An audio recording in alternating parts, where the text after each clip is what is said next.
નમસ્કાર દર્શક મિત્રો, હું છું એન્કર અર્પિતા પટેલ। દેશભરના તાજા અને સચોટ સમાચાર આપણી ભાષામાં જોવા માટે A1 અભિપ્રાય ન્યૂઝમાં આપનું હાર્દિક સ્વાગત છે। હવે જોઈએ મુખ્ય સમાચાર। કચ્છના અબડાસા તાલુકાના જખો બંદર વિસ્તારમાં ગંભીર બેદરકારીનો મામલો સામે છે। જખો બંદર ઉપર અવારનવાર નમકથી ભરેલી ભારે ગાડીઓ પસાર થતી હોય છે, જેના કારણે રસ્તાની હાલત બગડી રહી છે। ખાસ કરીને આ ભારે વાહનોના દબાણથી પાણીની મુખ્ય લાઇન તૂટી ગઈ હોવાનો સ્થાનિકોનો આક્ષેપ છે।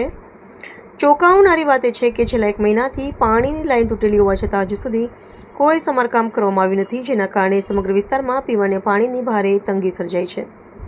સ્થાનિક રહેવાસીઓને એકવાર રજૂઆતો કરવા છતાં પણ સંબંધિત વિભાગ દ્વારા કોઈ ધ્યાન આપવામાં આવ્યું નથી। ગ્રામજનો હવે તાત્કાલિક કાર્યવાહી અને પાણીની લાઇનના સમારકામની માંગ કરી રહ્યા છે। જો સમયસર આ મામલો ઉકેલ નહીં લાવવામાં આવે તો લોકો રસ્તા પર ઉતરી વિરોધ પ્રદર્શન કરવાની ચીમકી આપી રહ્યા છે। પ્રશ્ન છે કે શું જવાબદાર તંત્ર હવે જાગશે કે પછી કેમ? ઉઠ્યા સવાલો। રિપોર્ટર ભરત ઠાકોર, કચ્છ।